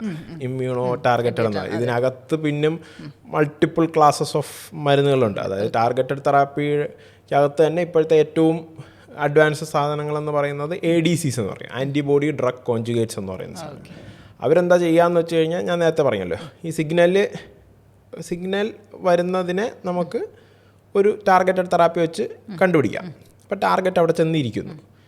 ഈ ടാർഗറ്റിനകത്തേക്ക് നമ്മളൊരു കീമോവും കൂടെ മിക്സ് ചെയ്തിട്ടുണ്ടെങ്കിൽ എന്ത് സംഭവിക്കും? കറക്റ്റ് ആ സെല്ലിലേക്ക് മാത്രമായിട്ട് കീമോ പോകും. മറ്റേതാണെങ്കിൽ നമ്മൾ ബ്ലഡിൽ കൂടെ കൊടുത്തു കഴിഞ്ഞിട്ട് ശരീരം മൊത്തത്തിൽ പോകും. ഇത് ആ സെല്ലിലേക്ക് മാത്രം പോകും. അതാണ് ആൻറ്റിബോഡി ഡ്രഗ് കോൺജുഗേറ്റ്സ് എന്ന് പറയുന്നത്. അവർ ചെന്ന് ആ സെല്ലിലേക്ക് ഡയറക്റ്റായിട്ട് കീമോ കൊടുത്തിട്ട് വരും. അങ്ങനെയുള്ള കുറേ മരുന്നുകളുണ്ട് ആൻറ്റിബോഡി ഡ്രഗ് കോൺജുഗേറ്റ്സ് എന്ന് പറയുന്നത്. പിന്നെ ഇമ്മ്യൂണോ തെറാപ്പിയുടെ ഒരു വകഭേദമായ അഡോപ്റ്റീവ് T സെൽ തെറാപ്പി, അതിനകത്ത് വരുന്നതിന് CAR T സെൽ തെറാപ്പി എന്നൊക്കെ പറയും. അതെന്താ ചെയ്യുകയെന്ന് വെച്ചാൽ, നമ്മുടെ ശരീരത്തിലെ ഒരു T സെല്ലിനെ പുറത്തേക്ക് എടുത്തിട്ട്, നമുക്കിപ്പോൾ മൾട്ടിപ്പിൾ മൈലോമ എന്ന അസുഖമാണുള്ളത്, അല്ലെങ്കിൽ ലിംഫോമ എന്ന അസുഖമാണുള്ളത്, നമ്മുടെ ശരീരത്തിലുള്ള ലിംഫോമയിൽ കാണുന്ന സിഗ്നൽസ് വരുന്നത് ഏതാണെന്ന് നോക്കും. ആ സിഗ്നലിനെതിരെയുള്ള T സെല്ലിനെ നമ്മൾ ഉണ്ടാക്കും. എന്നിട്ട് അതിനെ ലാബിൽ വെച്ച് ഉണ്ടാക്കി ആവശ്യത്തിന് ഒരു എമൗണ്ട് ആക്കിയതിന് ശേഷം നമ്മൾ ശരീരത്തിലേക്ക് തിരിച്ച് ഇഞ്ചെക്ട് ചെയ്യും. അപ്പോൾ ഓൾറെഡി ഈ വരുന്ന T സെൽ ഓൾറെഡി പഠിച്ചു വെച്ചിട്ടുണ്ട് ഇങ്ങനെയുള്ളതിനെ കണ്ടു കഴിഞ്ഞാൽ അവിടെ നശിപ്പിക്കണം. T സെൽസിൻ്റെ ഒരു പ്രത്യേകത എന്താണെന്ന് വെച്ചാൽ, അതായത് നമുക്ക് എന്തുകൊണ്ടാണ് നമുക്കൊരു ഇൻഫെക്ഷൻ വന്നു കഴിഞ്ഞാൽ പിന്നെ അതേ ഇൻഫെക്ഷൻ വരാൻ കുറച്ച് പാടാണ്. കാരണം മെമ്മറി ഉണ്ട്. നമ്മൾ T സെൽസിനെ ഇതേപോലെ എഞ്ചിനീയർ ചെയ്യുമ്പോൾ T സെൽസിന് മെമ്മറി ഉണ്ടാവും. അപ്പോൾ നമ്മളെ ക്യാൻസർ കുറേ കഴിഞ്ഞ് പിന്നും തിരിച്ചു വന്നാലും ഇവർക്ക് മെമ്മറി ഉണ്ട്. അപ്പോൾ തുടങ്ങുമ്പോൾ തന്നെ ഇവർ വീണ്ടും ചെന്ന് അറ്റാക്ക് ചെയ്യാൻ പറ്റും. അതാണ് കാർ T സെൽ എന്ന് പറയുന്നത്. അതാണ് ഇപ്പോഴത്തെ ഈ നമ്മുടെ ലുക്കീമിയ പോലുള്ള ലിക്വിഡ് ട്യൂമേഴ്സിലെ ഇപ്പോഴത്തെ ഏറ്റവും ലേറ്റസ്റ്റ് അഡ്വാൻസ്മെൻറ്റ്സ് എന്ന് പറയുന്ന car T cell. Latest advancement എന്ന് പറഞ്ഞാൽ ഓൾറെഡി 10-15 ഇയേഴ്സായി. അതിൻ്റെ ഫസ്റ്റ് എനിക്ക് തോന്നുന്നു 2011 സംതിങ്ങിലാണ് ഫസ്റ്റ് ഈ കാർ T സെൽ ട്രൈ ചെയ്തത്. ആ കുട്ടി ഇപ്പോഴും ജീവിച്ചിട്ടുണ്ട്, ഒരു കുഴപ്പമില്ല. അക്യൂട്ട് ലുക്കീമിയ ആയിരുന്നു, 4-5 ലൈൻ ഫെയിലായതായിരുന്നു. ഇനി ലൈഫ് 2-3 മാസം എന്ന് പറഞ്ഞിരിക്കുന്ന സമയത്താണ് അവർ ഈ ഒരു ട്രയലിലേക്ക് പോയത്. She still alive with I think with kids. വളരെയധികം അഡ്വാൻസ്മെൻറ്റിലേക്ക് വരുന്നുണ്ട്. ഡോക്ടർ, ഇത് കേൾക്കുമ്പോൾ അതിസാധാരണക്കാരായ മനുഷ്യർക്ക് അറിയേണ്ടത് ഇത് ഞങ്ങൾക്കൊക്കെ ചെയ്യാൻ പറ്റുന്നതാണോ? സാമ്പത്തികം എങ്ങനെയാണ് ബാധിക്കുക? ഇത് അവൈലബിലിറ്റി എങ്ങനെയാണ്? ആ ഒരു ഏരിയ കൂടി ഒന്ന് പറയൂ. ഇതിൻ്റെ നമുക്കിപ്പോൾ നോർമൽ കീമോ ഒക്കെ ഇപ്പോൾ എല്ലാവർക്കും അഫോർഡബിൾ ആയിട്ടുണ്ട്. നോർമൽ ട്രീറ്റ്മെൻറ്റ്സ് എല്ലാം അഫോർഡബിൾ ആയിട്ടുണ്ട്. പക്ഷേ ലിക്വിഡ് ട്യൂമേഴ്സിന് ഞാൻ നേരത്തെ പറഞ്ഞ പോലെ, ലിക്വിഡ് ട്യൂമേഴ്സ് എന്ന് പറഞ്ഞാൽ ഹെമറ്റോളജിക്കൽ മാലിഗ്നൻസി, ഞാൻ നേരത്തെ പറഞ്ഞ പോലെ ഇപ്പോൾ ലുക്കീമിയ പോലുള്ള ആണെങ്കിൽ ഇൻറ്റൻസ് ആയിട്ടുള്ള വളരെ കാലം നീണ്ടു നിൽക്കുന്ന ട്രീറ്റ്മെൻറ്റാണ്. അപ്പോൾ നമുക്ക് ഒരു കീമോ എടുക്കുന്നതല്ല, ഒരു വർഷത്തേക്ക് കീമോ എടുക്കുന്നതിനെ കുറിച്ചാണ് നമ്മൾ ചിന്തിക്കുന്നത്. അങ്ങനെ വരുമ്പോഴാണ് അതിൻ്റെ കോസ്റ്റ് കൂടുന്നത്. രണ്ടാമത് കൂടുതലും ഇതേപോലെയുള്ള ടാർഗറ്റഡ് തെറാപ്പിയും ഇമ്മ്യൂണോ തെറാപ്പി അങ്ങനെയുള്ള തെറാപ്പികൾ കൂടുതൽ യൂസ് ചെയ്യുന്ന ഒരു ട്യൂമേഴ്സാണ് അവർ. ടാർഗറ്റഡ് തെറാപ്പികളിലൊക്കെ അതിൻ്റേതായ ഒരു കോസ്റ്റ് കൂടുതലുണ്ട്. എന്നാൽ പോലും ഇപ്പോൾ ഗവൺമെൻറ്റിൻ്റെ ഒരു കോസ്റ്റ്, അതായത് ഈ എസെൻഷ്യൽ മെഡിസിൻസിൻ്റെ കോസ്റ്റ് ഗവൺമെൻറ് എപ്പോഴും ഒരു പ്രൈസ് കൺട്രോളിൽ വെച്ചിട്ടുണ്ടല്ലോ. അപ്പോൾ ആ പ്രൈസ് കൺട്രോളിൽ ഇതിനകത്ത് കുറേ മരുന്നുകൾ അതിൻ്റെ പ്രൈസ് കൺട്രോളിലുണ്ട്. ഇതിനകത്തുള്ളതിൽ നമുക്ക് ബേസിക് ആയിട്ടുള്ള ഒരുപാട് ട്രീറ്റ്മെൻറ്റ്സ് നമുക്കിപ്പോൾ അഫോർഡബിൾ ആയിട്ട് വന്നിട്ടുണ്ട്. ഇമ്മ്യൂണോ തെറാപ്പി തന്നെ നമ്മുടെ Indian versions of immuno therapy വന്നു തുടങ്ങിയിട്ടുണ്ട്. നിവലുമാബ് എന്ന് പറയുന്ന ഒരു മരുന്ന് ഓൾറെഡി ഇന്ത്യൻ വേർഷൻ വന്നു കഴിഞ്ഞു. ഇനി അടുത്ത ഒരു 1-2 കൊല്ലത്തിനുള്ളിൽ പല മരുന്നുകളുടെ പേറ്റൻറ്റ് എക്സ്പയർ ആവുകയും അതെല്ലാം നമ്മുടെ ഇന്ത്യൻ വേർഷൻ വരികയും കുറേ കൂടി അഫോർഡബിൾ ആവുകയും ചെയ്യും. കാർ T സെൽ തെറാപ്പിയുടെ ഇന്ത്യൻ വേർഷൻ ഉണ്ട്. അതിന് നമുക്ക് ഒരുപാട് ഗവൺമെൻറ് സപ്പോർട്ട് കിട്ടും ഈ ഇത് ചെയ്യാൻ വേണ്ടി. ബോൺ മാരോ ട്രാൻസ്പ്ലാന്റ് ചെയ്യാൻ പോലും ഒരുപാട് ഗവൺമെൻറ് സപ്പോർട്ട്സ് ഉണ്ട്. അതായത് ഗവൺമെൻറ് സ്കീംസിലെല്ലാം ഇതിനെല്ലാത്തിനും സെപ്പറേറ്റ് പൈസ നീക്കി വെച്ചിട്ടുണ്ട്. നോർമൽ ക്യാൻസറിന് നീക്കി വെച്ചതിൻ്റെ പുറമെ ഇതിനെല്ലാത്തിനും പ്രത്യേകം പൈസ നീക്കി വെച്ചിട്ടുണ്ട്. പിന്നെ ഇൻഷുറൻസ് ഉള്ളവർക്ക് എല്ലാം പ്രൈവറ്റ് ഇൻഷുറൻസിൽ അങ്ങനെ കവർ ചെയ്ത് പോകും. പിന്നെ ഉള്ളത് ഒരു പാപ്പ് സപ്പോർട്ട് എന്ന് പറയും, പേഷ്യൻ്റ് അസിസ്റ്റൻസ് പ്രോഗ്രാം എന്ന് പറഞ്ഞിട്ടൊരു സാധനമുണ്ട്. പാപ്പ് സപ്പോർട്ട് അത് കമ്പനി ഡയറക്റ്റായിട്ട് കൊടുക്കുന്നതാണ്. അതായത് ഇത്രയും പൈസയുള്ള മരുന്നായതുകൊണ്ട് ഒന്നെടുത്താൽ ഒന്ന് ഫ്രീ, 2 എടുത്താൽ ഒന്ന് ഫ്രീ, അങ്ങനെ ഓരോന്നിനും അതിൻ്റേതായ ഡിഫറൻ്റ് ആയിട്ടുള്ള ഒരു കൊല്ലത്തേക്ക്. ഇപ്പോൾ ഞാൻ നേരത്തെ പറഞ്ഞ ഇമ്മ്യൂണോ തെറാപ്പി എന്നൊക്കെ പറയുന്നത് മിക്കവരും ഒരു കൊല്ലത്തേക്ക് ഒരു 4-5 മരുന്ന് എടുത്തു കഴിഞ്ഞാൽ ബാക്കിയുള്ളതെല്ലാം ഫ്രീ ആയിട്ട് കൊടുക്കും. പക്ഷേ 4-5 കോസ്റ്റ് കൂടുതലാണ് എന്നുള്ളതാണ്. പക്ഷേ ഇപ്പോൾ അങ്ങനെയുള്ള സപ്പോർട്ടുകളിലേക്ക് വന്നിട്ടുണ്ട്. ഇത് ഇനി ഇതിൻ്റെയൊക്കെ പേറ്റൻറ്റ് എക്സ്പയർ ആയി ഇന്ത്യൻ ഇതിലേക്ക് വരുമ്പോൾ കുറേ കൂടി അഫോർഡബിൾ ആയിട്ട് വരും. ഇപ്പോൾ കുറേ കൂടുതൽ ആൾക്കാർക്ക് ഇതെല്ലാം എടുക്കാൻ പറ്റുന്നുണ്ട്, അഫോർഡബിൾ ആയിട്ട് വരുന്നുണ്ട്. അപ്പോൾ നമ്മളിന്ന് ബ്ലഡ് ക്യാൻസറും അതിൻ്റെ ഒരു സ്പെക്ട്രവുമാണ് സംസാരിക്കുന്നത് എന്നുള്ളത് കൊണ്ട് തന്നെ ഞാൻ ഈ മമതയുടെ പ്രസംഗങ്ങളൊക്കെ കേൾക്കുമായിരുന്നു. അതിലെനിക്ക് സംസാരിക്കണമെന്ന് തോന്നിയിട്ടുള്ളൊരു വിഷയം അവർ പറയുന്നുണ്ട്. 24 വയസ്സാണ്, വളരെ യങ്ങായിരുന്നു, ഞാൻ നന്നായി എക്സസൈസ് ചെയ്യുന്നുണ്ടായിരുന്നു, ഞാൻ ഫുഡ് നന്നായി ശ്രദ്ധിച്ച് കഴിക്കുന്ന ഒരാളായിരുന്നു, പക്ഷേ എന്നിട്ടും എനിക്ക് ക്യാൻസർ വന്നു. അതുകൊണ്ട് ഇതൊന്നും അങ്ങനെ പ്രെഡിക്റ്റബിൾ അല്ല എന്നുള്ളൊരു കാര്യം. എങ്ങനെയാണ് നമ്മൾ ലൈഫ് സ്റ്റൈൽ ആയിക്കോട്ടെ അല്ലെങ്കിൽ ഇതിൻ്റെ ഒരു പ്രെഡിക്റ്റബിലിറ്റി എന്തുകൊണ്ട് എന്നുള്ള ചോദ്യത്തിന് മറുപടി ഉണ്ടോ? ബ്ലഡ് ക്യാൻസർ മിക്കതിന് എന്തുകൊണ്ടെന്നുള്ള ചോദ്യത്തിന് സത്യം പറഞ്ഞു കഴിഞ്ഞാൽ മറുപടി വളരെ കുറച്ച് ഇതിന് മാത്രമേ നമുക്ക് കിട്ടത്തുള്ളൂ. കാരണം ഇത് ഞാൻ പറഞ്ഞല്ലോ, വളരെ റാപ്പിഡായിട്ട് ഡിവൈഡ് ചെയ്തുകൊണ്ടിരിക്കുന്ന സെല്ലുകളാണ്. അപ്പോൾ അവിടെ എന്തെങ്കിലും ഒരു എറർ വരാം. അങ്ങനെ എറർ വന്നതിൽ നിന്ന് ക്യാൻസർ ആവാൻ സാധ്യതയുള്ള എന്തെങ്കിലും എററാണ് ഉണ്ടായത്. അതായത് ഓരോ സെല്ല് പ്രൊഡ്യൂസ് ചെയ്ത് പുറത്തേക്ക് വിടുമ്പോഴും അതിന് ഒരു ഫങ്ഷൻ പറഞ്ഞിട്ടുണ്ടല്ലോ, അതുപോലെ തന്നെ വന്നു കഴിഞ്ഞാൽ കുഴപ്പമില്ല. അതുപോലെ അല്ല എങ്കിൽ ബോഡിക്കകത്ത് തന്നെ ചെക്സ് ആൻഡ് ബാലൻസസ് ഉണ്ട്. എവിടെയെങ്കിലും ഒരു സൈറ്റിൽ തെറ്റാണെന്ന് കണ്ടു കഴിഞ്ഞാൽ ബോഡി തന്നെ സ്വന്തമായിട്ട് ആ സെല്ലിനെ അവിടെ വെച്ച് കൊല്ലും. ആ ഒരു കട്ടും കഴിയുമ്പോഴാണ് ഇതിലേക്ക് പോകുന്നത്. അങ്ങനെയുള്ളത് നമുക്ക് അധികം പ്രഡിക്റ്റബിൾ ആയിട്ടുള്ളത് അല്ല. അപ്പോൾ ബാക്കി നമ്മൾ ഹെൽത്തി ആയിട്ടിരിക്കുക, ഇതെല്ലാം നമുക്ക് ക്യാൻസറിനെ കുറയ്ക്കാൻ വേണ്ടി ഹെൽപ്പ് ചെയ്യും എന്നുള്ളതാണ്. മനസ്സിലായില്ലേ? നമ്മളിപ്പോൾ കൊച്ചുകുട്ടികളിൽ വരുന്ന ക്യാൻസറിൽ പെട്ടതെന്ന് പറയുമ്പോൾ അവർക്ക് പ്രത്യേകിച്ച് ഒരു ദുശീലങ്ങൾ ഒന്നും ഉണ്ടായിട്ടല്ലല്ലോ അത് വരുന്നത്. അപ്പോൾ ഇത് ആ ഒരു ഇതിൽ വരുന്നതാണ് കൂടുതൽ. എന്തെങ്കിലും ഒരു ജനറ്റിക് മ്യൂട്ടേഷൻസോ, ജനറ്റിക് മ്യൂട്ടേഷൻ അല്ല, എന്തെങ്കിലും ഒരു മ്യൂട്ടേഷൻസ് നോർമലി ആ നോർമൽ ബോഡിയിൽ വരുന്ന ഒരു മ്യൂട്ടേഷൻസ്, ഫാമിലി പാസ് ഓൺ ചെയ്യുന്നതല്ല ഉദ്ദേശിക്കുന്നത്. ഫാമിലി പാസ് ഓൺ ചെയ്യുന്ന വളരെ കുറച്ച് മാത്രമേ ഉള്ളൂ. ബോഡിയിൽ വരുന്നൊരു മ്യൂട്ടേഷൻസ് വഴി വരുന്നത് കൊണ്ടാണ്. ഇതിനകത്ത് പിന്നെ ഇത്രയൊക്കെ പറഞ്ഞാലും നമുക്കിപ്പോൾ ഒരു ഈ പറഞ്ഞ കൂടുതൽ ഒരു അക്യൂട്ട് ലുക്കീമിയ അങ്ങനെ ഒരു ഇതിലാണ് നമ്മൾ പറഞ്ഞു പോയത്. അതിനകത്തൊരു അടുത്തൊരു സ്പെക്ട്രം ഉണ്ട്. ഇപ്പോൾ ഞാൻ ക്രോണിക് പറഞ്ഞെങ്കിൽ നമ്മൾ അധികം സംസാരിക്കാത്തൊരു സ്പെക്ട്രം ഉണ്ട്. ക്രോണിക് ലുക്കീമിയാസ് എന്ന് പറയുന്നത് CML എന്ന് പറയുന്ന സാധനം, ക്രോണിക് മൈലോയിഡ് ലുക്കീമിയ എന്ന് പറയും. ക്രോണിക് മൈലോയിഡ് ലുക്കീമിയക്ക് സത്യം ഒരു ടാബ്ലറ്റ് കഴിച്ചാൽ മാത്രം മതി. ഇമാറ്റിനിബ് എന്ന് പറയുന്ന, അല്ലെങ്കിൽ ആ ഗ്രൂപ്പിൽ പെട്ട TKS എന്ന് പറയുന്ന ടാബ്ലറ്റ് കഴിക്കുക, കൗണ്ടും എല്ലാം നോർമലായിട്ട് പോകും. വേറൊരു CLL എന്ന് പറഞ്ഞിട്ട് വേറൊരു ഗ്രൂപ്പുണ്ട്.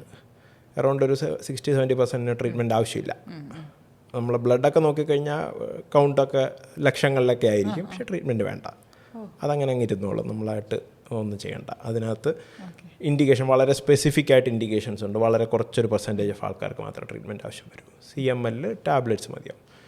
ലിംഫോമ പറഞ്ഞാൽ പോലും ട്രീറ്റ്മെൻറ്റ് വേണ്ട, ആവശ്യമില്ലാത്ത ലിംഫോമകളും ഉണ്ട്. അത് എല്ലാം അതിൻ്റെ ഒരു ലിംഫോമ എന്ന് പറയുന്നത് ഒരു വലിയ ഗ്രൂപ്പ് ഓഫ് അസുഖങ്ങളാണ്. ഒരു 10-100 അസുഖങ്ങളുള്ള ഒരു ഗ്രൂപ്പാണ്. അതിനകത്ത് ട്രീറ്റ്മെൻറ്റ് ആവശ്യമില്ലാത്ത ലിംഫോമകളും വരും.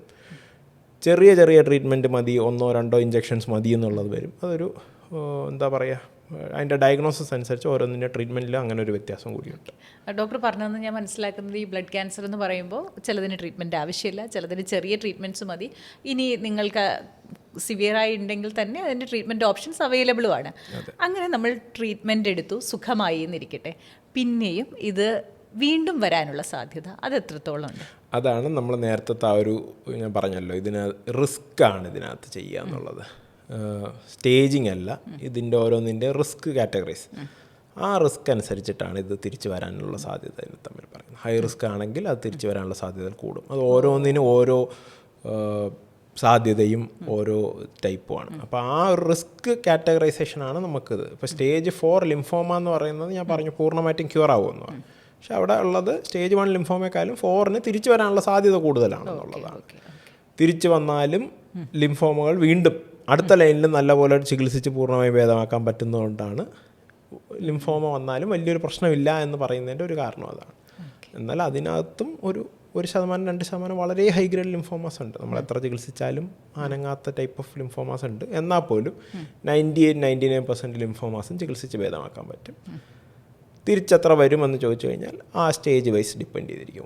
ഒന്നാണെങ്കിൽ ചിലപ്പോൾ തിരിച്ച് വരത്തേയില്ല, 2 ആണെങ്കിൽ കുറച്ചുകൂടെ ചാൻസ്, ഒരു 90-95% തിരിച്ച് വരത്തില്ല, 3 ആണെങ്കിൽ ഒരു 70-80% തിരിച്ചു വരത്തില്ല, 4 ആണെങ്കിൽ ഒരു 50%ഓളം തിരിച്ചു വരത്തില്ല, 50% തിരിച്ചു വരാം. ഓക്കെ. അപ്പോൾ ഇത്തരത്തിൽ ഡോക്ടറെ അടുത്തേക്ക് വന്ന് ട്രീറ്റ്മെൻറ്റ് കഴിഞ്ഞു പോയ മനുഷ്യരോട് നിങ്ങൾ എത്ര കാലത്തിൽ ഇത് വീണ്ടും ഒന്ന് ടെസ്റ്റ് ചെയ്യണം, അങ്ങനെ ഒരു ആഫ്റ്റർ കെയർ എങ്ങനെയാണ്? അതുണ്ട്. എല്ലാ 3 മാസങ്ങളിലും നമ്മൾ ഇതിനകത്ത് ഏത് അസുഖമാണോ അതിനനുസരിച്ചിട്ടുള്ള ടെസ്റ്റുകൾ പറയും. ബ്ലഡ് ടെസ്റ്റും സ്കാനിങ്ങും വച്ചിട്ടായിരിക്കും അതിൻ്റെ ഇത് പറയുന്നത്. ചില മൊത്തം അസുഖം സ്പെസിഫിക്കാണ്. ഞാൻ നേരത്തെ പറഞ്ഞ CML ആണെങ്കിൽ നമ്മൾ ടെസ്റ്റ് ചെയ്യാൻ വേണ്ടി ഒരു ബ്ലഡ് ടെസ്റ്റിൻ്റെ കൂടെ ഒരു PCR എന്ന് പറയുന്നത്, BCR-ABL എന്ന് പറയുന്ന ഒരു PCR ടെസ്റ്റ് ചെയ്യും. APML എന്ന് പറയുന്ന ഒരു ബ്ലഡ് ക്യാൻസറിലാണെങ്കിൽ PML-RARA എന്ന് പറയുന്നത്, അതായത് എന്ത് പ്രശ്നം കൊണ്ടാണോ ആ ക്യാൻസർ വന്നത് ആ പ്രശ്നം ബാക്കിയുണ്ടോ എന്ന് നോക്കി പോവുകയാണ് ചെയ്യുന്നത്. അതൊരു നോർമൽ റുട്ടീൻ ബ്ലഡ് ടെസ്റ്റുകൾ മാത്രമായിരിക്കത്തില്ല, കുറച്ച് അഡ്വാൻസ്ഡ് ടെസ്റ്റുകളും കൂടി ചെയ്യേണ്ടി വരും. ഇനിയൊരു സംശയമുള്ളത്, ഡോക്ടർ പറഞ്ഞ ഈ ലക്ഷണങ്ങളുമായിട്ട് ഡോക്ടറെ അടുത്തേക്ക് വരുന്നു. അപ്പോൾ ഒരു മുഴയാവാം, അല്ലെങ്കിൽ ഈ ക്ഷീണം, ഇതൊക്കെയാവാം. അപ്പോൾ ഡോക്ടർക്ക് ഇതൊരു രക്താർബുദത്തിൻ്റെ സ്പെക്ട്രമാണോ എന്ന് സംശയം തോന്നുന്നു. എങ്കിൽ നമ്മൾ ഏത് ടെസ്റ്റിലേക്കാണ് പോകുന്നത്? അല്ല, അതിന് ഒരു ടെസ്റ്റ് എന്നല്ല. ഇപ്പോൾ നമുക്ക് ഒരാളിനെ കഴലകളായിട്ട് വരുന്നു, നേരത്തെ പറഞ്ഞ പോലെ എന്തെങ്കിലും സിംറ്റംസ് ഉണ്ട്, അല്ലെങ്കിൽ ആ കഴല കാണുമ്പോൾ നമുക്ക് ഒരു ലിംഫോമയാണെന്ന് തോന്നുന്നു, അവർക്ക് നമ്മൾ നോർമൽ റുട്ടീൻ ബ്ലഡ് ടെസ്റ്റുകളെല്ലാം ചെയ്യും. റുട്ടീൻ ബ്ലഡ് ടെസ്റ്റ് ചെയ്യുന്നത് നമ്മൾ എപ്പോഴും ലിംഫോമ സസ്പെക്റ്റ് ചെയ്യുന്ന ഒരാളിന് നമ്മൾ ലുക്കീമിക് പോലെ ഒന്നും ഇല്ല എന്നുള്ള കൺഫർമേഷൻസ്, അങ്ങനെ കുറച്ച് സാധനങ്ങൾ, ഇതിൻ്റെ റിസ്ക് സ്ട്രാറ്റിഫൈ ചെയ്യാനുള്ള കുറച്ച് ബ്ലഡ് ടെസ്റ്റുകൾ, എന്ത് റിസ്കിൽ വരുന്നു എന്നുള്ള, അതിന് ചിലപ്പോൾ ബ്ലഡ് ടെസ്റ്റുകളൊക്കെ ചിലതിനകത്ത് ആവശ്യം വരും. അങ്ങനെയുള്ള ബ്ലഡ് ടെസ്റ്റുകൾ ഇതെല്ലാം ആദ്യം ചെയ്യും. അത് കഴിഞ്ഞിട്ട് നമുക്ക് എന്താ പറയുക, ഇതിൻ്റെ ബയോപ്സിയും വേണം, ഇതിന് ഒരു സ്റ്റേജിങ് ഇവാലുവേഷനും വേണം. അപ്പോൾ ഇപ്പോൾ ലിംഫോമയാണെന്ന് വയ്ക്കുക, ഹോട്ട്സ്കിൻ ലിംഫോമ പോലുള്ള ലിംഫോമ, അവർക്ക് പെറ്റ് സ്കാൻ എടുത്തിട്ട് ഏറ്റവും പെറ്റ് സ്കാനിൽ എന്താ സംഭവിക്കാമെന്ന് പറഞ്ഞു കഴിഞ്ഞാൽ നമുക്ക് നമ്മൾ ആ പെറ്റിൻ്റെ പടം എടുത്ത് നോക്കിക്കഴിഞ്ഞാൽ ഫിലിം ഉണ്ടാവുമല്ലോ, ഫിലിം നോക്കിക്കഴിഞ്ഞാൽ നല്ല കളറായിട്ടാണ് നമ്മളെ ഈ അസുഖമുള്ള സ്ഥലമെല്ലാം നല്ല കളറായിട്ട് കാണാൻ പറ്റും. ഏറ്റവും കളർ കൂടിയ സ്ഥലത്തുനിന്ന് ബയോപ്സി എടുക്കാനായിരിക്കും നമ്മൾ സജസ്റ്റ് ചെയ്യുന്നത്. പക്ഷേ ഉള്ള പ്രശ്നം എന്ന് പറഞ്ഞാൽ ഏറ്റവും കളർ കൂടിയ സ്ഥലം ഇപ്പോൾ നമുക്ക് എളുപ്പത്തിൽ ബയോപ്സി എടുക്കാൻ പറ്റിയ സ്ഥലമാകണമെന്നില്ല. ചിലപ്പോൾ നെഞ്ചിനകത്തായിരിക്കും ഏറ്റവും കളർ കൂടിയ സ്ഥലം, പക്ഷേ കഴുത്തിലൊരു കഴലുണ്ട്. ഇതിന് കളറ് ഇപ്പോൾ 100 യൂണിറ്റ് കളറുണ്ടെന്ന് വെച്ചാൽ കഴുത്തിലൊരു 80 യൂണിറ്റ് കളറുണ്ട്, കഴുത്തിൽ നിന്ന് എടുത്താലും മതി. ഏറ്റവും അക്സസിബിൾ അതാണല്ലോ. അപ്പോൾ അതൊരു ആ സമയത്തൊരു ക്ലിനിക്കൽ ഡിസിഷനാണ് വരുന്നത്. ഏറ്റവും കളറുള്ള സ്ഥലത്തു നിന്ന് എടുക്കണം, അതിൻ്റെ ഏറ്റവും അക്സസിബിൾ ആയിട്ടുള്ള സ്ഥലത്തു നിന്ന് എടുക്കണം. അപ്പോൾ അതിൻ്റെ ഒരു ബയോപ്സി ഈ പെറ്റ് സ്കാൻ വല്ലതും എടുത്തിട്ട്, കൂടുതൽ ആൾക്കാർക്കും ഇത് ഞാൻ പറഞ്ഞു മജ്ജയിൽ നിന്ന് വരുന്ന ക്യാൻസറാണ്, മിക്കവർക്കും നമുക്കൊരു ബോൺ മാരോ ടെസ്റ്റ് വേണ്ടി വരും. അതിനും ഇൻഡിക്കേഷൻസ് ഉണ്ട്, ഇന്ന അസുഖങ്ങളിൽ ടെസ്റ്റ് ചെയ്യണം, ഇന്ന ടെസ്റ്റ് ചെയ്യണം. ബോൺ മാരോ ടെസ്റ്റ് ചെയ്യുമ്പോൾ ബോൺ മാരോ ആസ്പിരേറ്റ് പ്ലസ് ബയോപ്സി എന്ന് പറയുന്ന ഒരെണ്ണം. അതായത് മജ്ജ നമ്മളൊരു മജ്ജ ടെസ്റ്റ് ചെയ്ത് കഴിഞ്ഞ് വലിച്ചു കഴിയുമ്പോൾ ഈ മജ്ജ ഒരു ലിക്വിഡ് പോലെ നമ്മുടെ ഇതിനകത്ത് വരും, അതിനകത്ത് മജ്ജ പാർട്ടിക്കിൾസ് ഉണ്ട്. അതിനെ നമ്മളൊരു സ്ലൈഡിൽ വെച്ചിട്ട് ഇത് ചെയ്യും, അതാണ് ബോൺ മാരോ ആസ്പിരേറ്റ്. പിന്നെ മജ്ജ ഒരു കട്ടിയായിട്ട് നമ്മൾ ഈ ബയോപ്സി എടുക്കുന്നില്ലേ, അതുപോലെ ഒരു കട്ടയായിട്ട് എടുത്തിട്ട് ബയോപ്സിക്ക് വിടും. ഈ ലിക്വിഡ് നമ്മൾ ഫ്ലോ സൈറ്റോമെട്രി എന്നൊരു ടെസ്റ്റിന്, അതായത് അക്യൂട്ട് ലുക്കീമിയ പോലുള്ള ആണെങ്കിൽ ഫ്ലോ സൈറ്റോമെട്രി എന്നൊരു ടെസ്റ്റിനേക്ക് വിടും. ഞാൻ നേരത്തെ പറഞ്ഞ പോലെ ഈ സിഗ്നൽസ് ഉണ്ടല്ലോ, അപ്പോൾ ഓരോ ക്യാൻസറിനും നമുക്ക് ഒരു സിഗ്നൽ പാറ്റേൺ ഉണ്ട്. ഏത് സിഗ്നൽ പാറ്റേൺ ആണെന്ന് കണ്ടുപിടിക്കാൻ വേണ്ടി വിടുന്ന ടെസ്റ്റാണ് ഫ്ലോ സൈറ്റോമെട്രി. പിന്നെ ഞാൻ നേരത്തെ പറഞ്ഞു ഇതിനകത്തെല്ലാം ഒരു മ്യൂട്ടേഷൻ കൊണ്ടാണ് വരുന്നത്, അത് കണ്ടുപിടിക്കാൻ വേണ്ടി നമ്മൾ ചെയ്യുന്നതാണ് സൈറ്റോജെനറ്റിക്സ്, ഫിഷ്, RT-PCR എന്നുള്ള ടെസ്റ്റുകൾ. അപ്പം ഓരോ ക്യാൻസറിനും അതിൻ്റേതായ വ്യത്യസ്തമായ സൈറ്റോജെനറ്റിക്സ് എന്ന് പറഞ്ഞാൽ നമ്മുടെ ക്രോമസോമിൻ്റെ പാറ്റേൺ, ഒരാളുടെ ക്രോമസോമിൻ്റെ പാറ്റേൺ ആണ്. ആ പാറ്റേൺ എടുത്തു വച്ച് നോക്കിക്കഴിയുമ്പോൾ ചിലപ്പോൾ പാറ്റേണിൽ വ്യത്യാസങ്ങൾ, അതായത് CML എന്നുള്ള ക്യാൻസറിലാണ് 9ാമത്തെ ക്രോമസോമും 21ാമത്തെ ക്രോമസോമും തമ്മിലൊരു എക്സ്ചേഞ്ച് ഉണ്ട്. നമ്മൾ നോർമൽ പാറ്റേൺ എടുത്ത് വെച്ച് നോക്കുമ്പോൾ 9ാമത്തെ ക്രോമസോമിൽ ഒരു പൊട്ടലുണ്ടാവും, 21ൽ ഒരു പൊട്ടലുണ്ടാവും. കാണുമ്പോൾ നമുക്ക് മനസ്സിലാവും ഇത് തമ്മിലൊരു എക്സ്ചേഞ്ച് നടന്നിട്ടുണ്ട്. അതാണ് സൈറ്റോജെനറ്റിക്സ് എന്ന് പറയുന്നത്. ഫിഷ് എന്ന് പറയുമ്പോൾ ഈ സൈറ്റോജെനറ്റിക്സിന് ഒരു കളർ ഇടുന്ന ടെസ്റ്റാണ്. 9ൽ പൊട്ടുന്ന സാധനത്തിന് ഒരു കളർ ഇട്ട് കൊടുക്കും, 21ൽ പൊട്ടുന്ന സാധനത്തിന് ഒരു കളർ ഇടും, നമ്മുടെ പ്രൈമറി കളേഴ്സ് ഇടും. അപ്പോൾ അത് രണ്ടും കൂടി ഒത്തുചേർന്നിരിക്കുകയാണെങ്കിൽ 2 പ്രൈമറി കളർ ചേരുമ്പോൾ ഒരു യെല്ലോ കിട്ടുമല്ലോ, മറ്റേ റെഡ് ഗ്രീൻ ബ്ലൂ ചേർന്നിട്ട് യെല്ലോ കിട്ടുന്ന പോലെ. അപ്പോൾ നമ്മൾ പ്രതീക്ഷിക്കാത്തൊരു സ്ഥലത്ത് ഒരു യെല്ലോ വന്നിരിക്കുകയാണ്. അപ്പോൾ നമുക്ക് മനസ്സിലായി ഇത് തമ്മിൽ ഒരു ജോയിനിങ് ഉണ്ട് എന്നുള്ളത്. ഇതിൻ്റെ അടുത്തൊരു അഡ്വാൻസ്മെൻ്റ് ആണ് PCR എന്ന് പറയുന്നത്. PCR എന്ന് പറഞ്ഞു കഴിഞ്ഞാൽ നമുക്കിപ്പോൾ ഒരു 10 ക്രോമസോം കിട്ടിയെന്ന് വിചാരിക്കുക, ഇതിനെ നമ്മളൊരു 1000 ആക്കും, എന്നിട്ട് നമ്മൾ നോക്കും. ഇപ്പം 10ൽ നോക്കണേക്കാളും എളുപ്പമാണ് 1000ൽ നോക്കുന്നത്. 1000ൽ നോക്കിക്കഴിയുമ്പോൾ നമുക്ക് വളരെ പ്രിസൈസ് ആയിട്ട് എത്ര പെർസെൻറ്റേജ് ഓഫ് ക്രോമസോമുകളിൽ ഈ വ്യത്യാസം ഉണ്ടെന്ന് മനസ്സിലാക്കാൻ പറ്റും. അതാണ് PCR. അങ്ങനെയുള്ള പലതരത്തിലുള്ള ടെസ്റ്റുകളാണ്. ഡോക്ടർ, ഇനി ഇത് വൈൻഡപ്പ് ചെയ്യുന്നതിന് മുന്നേ ഇത് കേട്ടുകൊണ്ടിരിക്കുന്ന പലർക്കും ഒരു കാര്യം കൃത്യമായി മനസ്സിലായത്, അധികം പേടിക്കേണ്ട കാര്യമൊന്നുമില്ല, ട്രീറ്റ്മെൻറ്റ് ഓപ്ഷൻസ് അവൈലബിൾ ആണ്, നമുക്ക് ചികിത്സിച്ച് ഭേദമാക്കാൻ കഴിയുന്ന ക്യാൻസറാണ് രക്താർബുദം എന്ന് പറയുന്നത്. ഇനി ഇതിലൊരു സംശയമുള്ളത്, ഒന്ന് ഇത് രക്തമാണ്, അപ്പോൾ ഈ പകരുമോ എന്നുള്ളൊരു കാര്യം പേടിയുണ്ടാവും. 2, എനിക്കൊരു രക്താർബുദം വന്നാൽ എൻ്റെ കുഞ്ഞിലേക്ക് അത് ട്രാൻസ്ഫർ ചെയ്യാനുള്ള സാധ്യതയുണ്ടോ, ഇത് ജനറ്റിക്കലി പകരുന്നതാണോ എന്നുള്ളത്, അതിന് രണ്ടിനും ഉത്തരം എന്താണ്? ഒന്ന്, നമ്മൾ രണ്ടുപേരും അടുത്തടുത്തിരുന്ന് കഴിഞ്ഞാൽ രക്താർബുദം പകരില്ല എന്നുള്ളതാണ്. 2, ജനറ്റിക്കലി. അപ്പോൾ ജനറ്റിക്കലി പറയുമ്പോൾ മെജോറിറ്റി രക്താർബുദങ്ങളും ജനറ്റിക്കലി പകരാത്തതാണ്. പകരുന്നത് ഉണ്ട്, അത് വളരെ കുറവാണെന്നുള്ളതാണ്. നോർമലി വരുന്ന അക്യൂട്ട് ലുക്കീമിയാസ് ആയിരുന്നാലും ലിംഫോമാസ് ആയിരുന്നാലും എല്ലാം ജനറ്റിക്കലി അങ്ങനെ പടരുന്നതല്ല. വളരെ ചെറിയൊരു പെർസെൻറ്റേജ് മാത്രമേ ജനറ്റിക്കലി പടരുന്നതായിട്ടുള്ളൂ. അപ്പോൾ ഇപ്പോൾ ഒരു ലുക്കീമിയ ഡയഗ്നോസ് ചെയ്തിട്ടോ അല്ലെങ്കിൽ അതിൻ്റെ ഒരു ഭയത്തിലോ ഒക്കെ നിൽക്കുന്ന ആൾക്കാരോട് പൊതുവേ ഡോക്ടർക്ക് എന്താണ് പറയാനുള്ളത്? പണ്ടൊക്കെ ഇത് മരണം, ഭയം ഇതൊക്കെയായിരുന്നു, ഇപ്പോൾ ആ സ്റ്റേജ് മാറി. അപ്പോൾ എന്താണ് ആൾക്കാരോട് പറയാനുള്ളത്? അതായത് ഇപ്പോൾ ലുക്കീമിയ ഒക്കെ വരുന്ന ഒരാളിനെ ആദ്യം കണ്ടു കഴിഞ്ഞാൽ നമ്മൾ വിചാരിക്കും ആളിനെ രക്ഷിക്കാൻ പറ്റാത്തതാണ്, അത്രയ്ക്കും ചിലപ്പോൾ മോശമായിരിക്കും. APML എന്നൊക്കെ പറയുന്ന ലുക്കീമിയ കണ്ടു കഴിഞ്ഞാൽ ഭയങ്കര ബ്ലീഡിങ് ആയിരിക്കും, നമ്മൾ വിചാരിക്കും ആളിന് രക്തം വാർന്ന് മരിച്ചു പോകുന്നു.